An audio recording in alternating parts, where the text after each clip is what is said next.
कड़ी मेहनत और लंबे समय के बाद टूनी चिड़िया ने अपने लिए मजबूत लकड़ी का घर बना लिया था। मम्मा, आप हर साल नया घर क्यों बनाती हो? हम अपने पुराने घर में भी तो रह सकते हैं। बेटी, अगर हम नया और मजबूत घर नहीं बनाएंगे तो तेज तूफान और बारिशों में कहाँ जाएंगे? इसलिए हम पक्षियों को हर साल अपने नए घर बनाने होते हैं। ठीक है मम्मा, अब जल्दी नए घर में चलो। मुझे नए घर के कोने कोने में उड़ना है।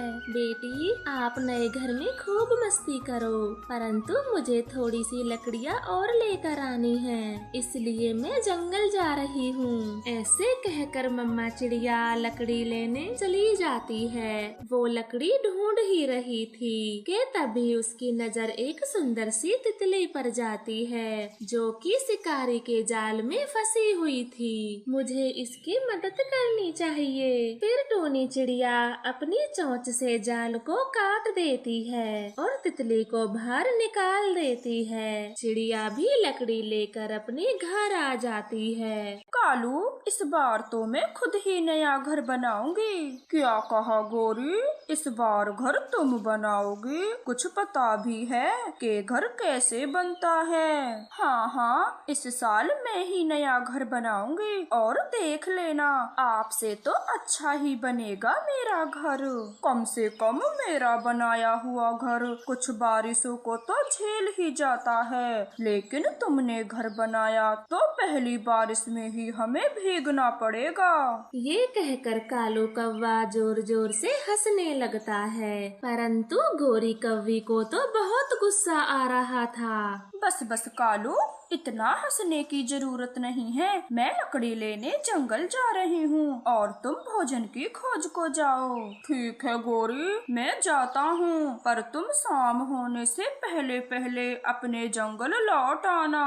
फिर कालू कौवा भोजन लेने चला जाता है और गोरी कौवी भी लकड़ी लेने के लिए घोंसले से निकल जाती है। रास्ते में उसे टूनी चिड़िया अपना घर बनाती दिखाई देती है और गोरी कौवी वहाँ रुक जाती है। अरे वाह छोटी चिड़िया, कितना शानदार घर बनाया है। हाँ गोरी बहन, इस बार मैंने अपना घर बहुत ध्यान से बनाया है। पर चिड़िया, तुम्हारा घर तो पूरा बन गया है, फिर ये फालतू की लकड़ी क्यों लगा रही हो? गोरी बहन, इन लकड़ियों से घर की छत और भी ज्यादा मजबूत हो जाएगी, फिर बारिश की एक बूंद भी घर में नहीं आ पाएगी। ये छोटी चिड़िया तो बहुत समझदार है और इसे घर बनाना भी अच्छे से आता है, तो क्यों ना मैं अपना घर इस चिड़िया से ही बनवा लूं, फिर मेरी सारी टेंशन खत्म हो जाएगी। ऐसे सोचते हुए गोरी कौवी बड़े प्यार से टूनी चिड़िया से बात करती है। चिड़िया बहन, मुझे तो घर बनाना आता ही नहीं है और वो एक कालू है, अगर घर बना भी दे तो वो किसी काम का नहीं होता, तो प्लीज चिड़िया बहन, क्या तुम हमारा घर बना दोगी? देखो, मना मत करना। ठीक है गोरी, मैं आपका घर बना दूंगी, आप बस मजबूत सी लकड़ी इकट्ठा कर लें। चिड़िया, मैं आज ही लकड़ी ले आती हूँ और तुम कल से ही घर बनाने का काम शुरू कर देना। गोरी कौवी तो बहुत खुश होती है और वहाँ से चली जाती है। चिड़िया भी अपने काम को जल्दी जल्दी करने की सोचती है। कल से मुझे गोरी का घर बनाना है, अपना सारा काम आज ही खत्म कर देती हूँ। ऐसे सोचकर चिड़िया अपने पंख चलाती है, परंतु काम जल्दी जल्दी करने के चक्कर में वो छत से नीचे गिर जाती है और उसे चोट लग जाती है। शाम को जब गोरी कौवी लकड़ी लेकर आती है तो मिट्ठू तोता उसे कहता है, गोरी, हमने तो अपने नए घर कब के बना लिए और तुम अब लकड़ी लेकर आ रही हो? अरे मिट्ठू तोते, ये गोरी घर बनाकर क्या करेगी? हर साल तो ये दोनों बारिश में भीगते हैं और फिर मदद मांगते यहाँ वहाँ फिरते हैं। कबूतर, चिंता मत कर, इस बार तो ऐसा मजबूत घर बनेगा मेरा, जिसे देखकर तेरी ये गंदी आंखें बाहर निकल आएंगी। क्या सच कह रही हो गोरी कौवी? फिर तो मैं तेरा घर देखने जरूर आऊंगा। आ जाना, जब मेरा घर पूरा बनकर तैयार हो जाए तो तुम दोनों आ जाना। ऐसे कहकर गौरी कव्वी अपने घर आ जाती है और अपने पति कालू को घर बनाने की सारी बातें बता देती है। कालू, अब हमें घर बनाने की कोई चिंता नहीं है, क्योंकि कल से वो छोटी चिड़िया हमारा घर बनाएगी। सच गौरी, क्या वो चिड़िया हमारा घर बनाएगी? फिर तो हमारा घर सालों साल चलेगा। फिर अगले दिन गौरी कव्वी चिड़िया को बुलाने उसके घर जाती है। वो अपने घर बनने की खुशी में इतनी मगन थी कि चिड़िया के पंखों से बंधी पट्टी को भी नहीं देख पाती। चिड़िया, जल्दी से मेरे साथ चलो और मेरा मजबूत सा घर बना दो, क्योंकि बारिशों का मौसम अब ज्यादा दूर नहीं है। गौरी बहन, मुझे माफ कर दो, मैं आपका घर नहीं बना सकती, क्योंकि मेरे पंखों में तो गहरी चोट आई है। क्या कहा? तुम मेरा घर नहीं बनाओगी? मैंने तुझ पे विश्वास करके बहुत बड़ी गलती कर दी। फिर गौरी कव्वी चिड़िया की कोई भी बात नहीं सुनती और गुस्से में वहाँ से चली जाती है। मम्मा, ये गौरी आंटी तो बहुत बुरी है, आपकी चोट के बारे में एक बार भी नहीं पूछा। बेटी, बड़ों के बारे में ऐसा नहीं बोलते। बारिशों के दिनों में हर पक्षी को घर बनाने की चिंता होती है, इसलिए गौरी कव्वी ने ऐसा बोल दिया। गौरी, कहाँ है वो चिड़िया? आपके साथ घर बनाने नहीं आई? कालू, उस छोटी चिड़िया ने हमारे साथ धोखा किया है और अब घर बनाने से मना कर रही है। मैं तो जानता था कि वो छोटी चिड़िया बहुत चालाक है, वो हमारा घर कभी नहीं बनाएगी। चलो गौरी, अब मैं ही घर बनाता हूँ। फिर कालू कौवा जल्दी जल्दी अपना घर बनाने लगता है और बारिशों से पहले उनका घर बन जाता है। कालू, इसे तुम घर कहते हो? मुझे नहीं लगता कि इस घर में हम कुछ दिनों भी शांति से रह पाएंगे। गौरी कालू कौवे के घर में नकल निकाल रही थी कि तभी मिट्ठू तोता और कबूतर भी वहाँ पर आ जाते हैं। अरे गौरी, ये है तुम्हारा घर। इस घर को देखकर तो मेरी आंखें खुली की खुली रह गई। सच में ऐसा घर तो मैंने कहीं नहीं देखा। ऐसे कहकर मिट्ठू तोता और कबूतर जोर जोर से हंसने लगते हैं और गौरी कव्वी को बहुत गुस्सा आता है। मैं उस छोटी चिड़िया को छोड़ूंगी नहीं, आज का पूरा हिसाब किताब बराबर करूंगी। मैं भी देखती हूँ वो अपने घर में कैसे रहती है। फिर कुछ दिनों बाद तेज बारिशें शुरू हो जाती हैं। रात का समय था। सभी पक्षी अपने अपने घरों में सुकून से सोए हुए थे। चलो कालू, हम चिड़िया के घर को तोड़ आते हैं। बड़ा घमंड है उसे अपने घर पर। फिर गौरी कव्वी और कालू कौवा चिड़िया के घर चले जाते हैं और तेज तेज से हथौड़ा मारते हैं, जिसके कारण पूरा घर हिलना शुरू कर देता है। कालू, अपनी पूरी जान लगाकर हथौड़ा मारो, जिससे घर जल्दी ही टूट जाए और फिर चिड़िया मदद मांगती फिरे। लगता है कोई बड़ा तूफान आया है, तभी तो पूरा घर जोरों से हिल रहा है। थोड़ी देर में चिड़िया का घर टूटकर गिरने लगता है। कालू गौरी वहाँ से भाग जाते हैं। बेचारी चिड़िया बड़ी मुश्किल से अपनी बेटी की जान बचाती है। मैंने कितना मजबूत घर बनाया था, फिर भी जरा से तूफान में टूट गया। अब मैं इस तेज बारिश में कहाँ जाऊंगी? ऐसे कहकर टूनी चिड़िया जोर जोर से रोने लगती है। तभी वहाँ पर एक सुंदर सा मिट्टी का घर बन जाता है, जिसे देखकर वे दोनों माँ बेटी चौंक जाती हैं। प्यारी चिड़िया, ये घर मैंने अपने जादू से बनाया है और ये मिट्टी का घर कभी भी खराब नहीं होगा। परंतु आप कौन हो और मेरी मदद क्यों करना चाहती हो?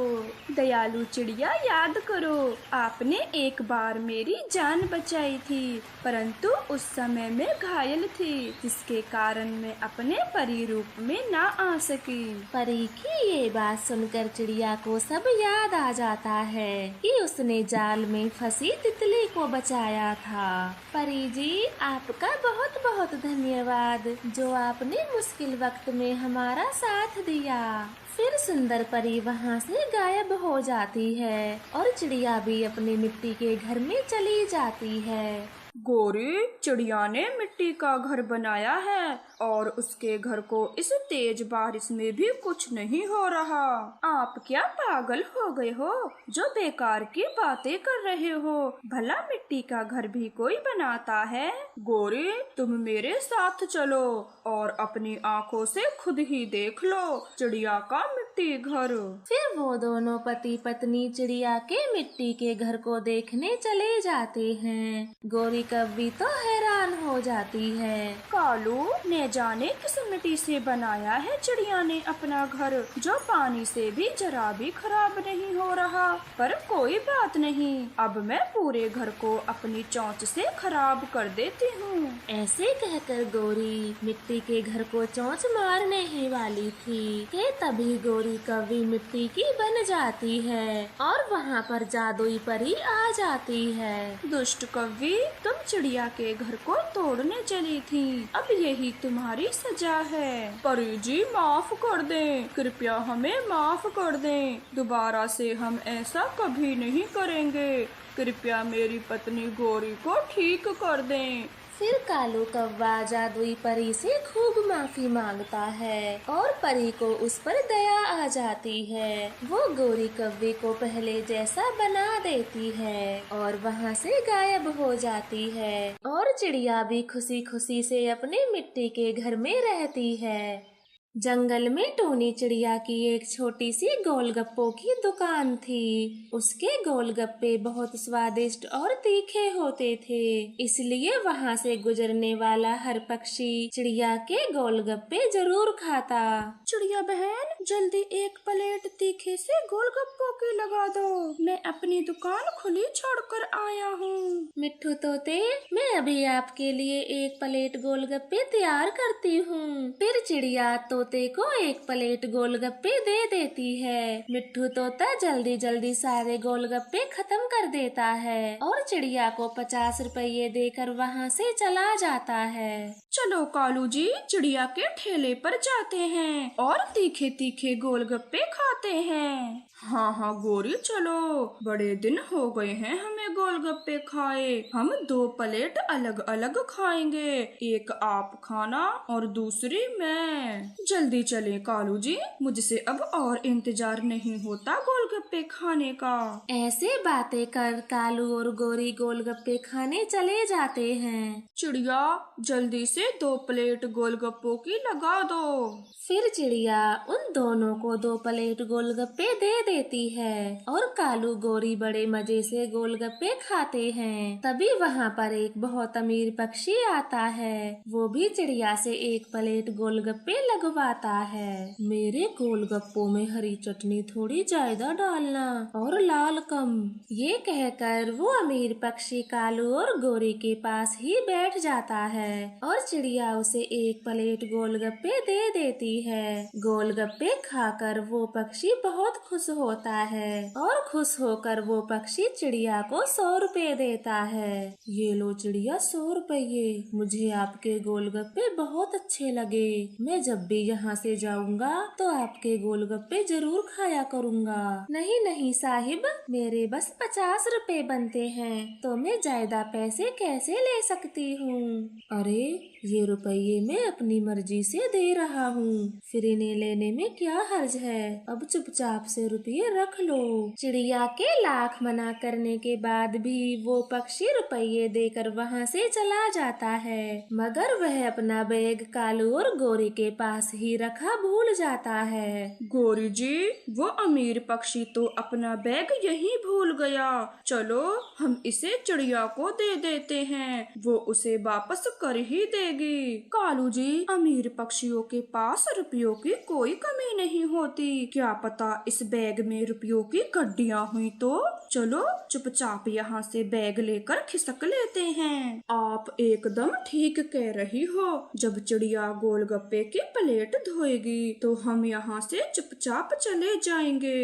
फिर चिड़िया अपने ग्राहकों की प्लेटों को साफ करती है। तभी गौरी और कालू 100 रुपए देकर वो बैग लेकर अपने साथ चले जाते हैं। चिड़िया को तो कुछ भी पता नहीं चलता। खोलो गौरी जी, जल्दी बैग को खोलो। क्या हो सकता है इसमें? देखो कालू जी, बैग तो रुपयों से भरा पड़ा है। अब तो हमारी किस्मत बदल गई। गौरी, आज के गोलगप्पे खाना तो हमें हमेशा याद रहेंगे। आखिर इतने सारे रुपए जो मिले हैं, अब हम भी जंगल के बड़े पक्षी कहलाएंगे। कालू, तुम्हें क्या लगता है कि वो अमीर पक्षी अपने रुपयों को ढूंढने चिड़िया के पास दोबारा आएगा या नहीं? आप क्यों चिंता करती हो? अगर आएगा भी तो उस चिड़िया को ही पकड़ेगा। हमें थोड़े न जानता है जो हमारे घर आएगा। ऐसे रुपयों से भरा बैग पाकर वे दोनों बहुत खुश होते हैं और अमीर पक्षी को अपने जंगल जाकर याद आता है कि वो रुपयों से भरा बैग उसी दुकान पर भूल आया।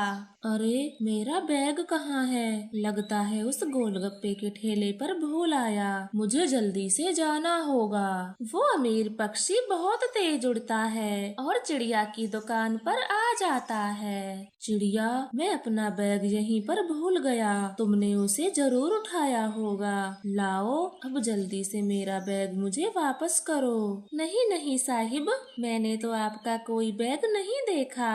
फिर मैं कैसे बैग दे सकती हूँ? देखो चिड़िया, उसमें ढेर सारे रुपए थे। तुम्हें इतने सारे रुपए देखकर लालच आ गया है। अब जल्दी से मेरा बैग वापस करो। नहीं नहीं साहिब, मैं गरीब जरूर हूँ पर चोर नहीं। मैं अपनी मेहनत से रुपये कमाती हूँ, चोरी का नहीं खाती। अगर मुझे आपका बैग मिला होता तो मैं आपका बैग जरूर देती। ऐसे कहकर चिड़िया रोने लगती है और कबूतर को उसकी बातों में सच्चाई दिखने लगती है। ठीक है, अब रोना बंद करो। तुमने मेरा बैग नहीं लिया, मैं तुम्हें चोरी का इल्जाम नहीं लगाऊंगा। पर चाहे वो कोई भी हो, मैं उसे ढूंढ कर ही रहूंगा। ऐसे कहकर कबूतर वहाँ से चला जाता है। शाम हो गई थी। चिड़िया भी अपने घर चली जाती है। अगली सुबह जब वो गोलगप्पे की दुकान खोलती है तो वे अमीर पक्षी पुलिस की गाड़ी के साथ वहाँ आ जाता है। इंस्पेक्टर साहब, यही है वो जगह जहाँ मैं अपना बैग भूल गया था और वापस आया तो बैग नहीं मिला। चिड़िया,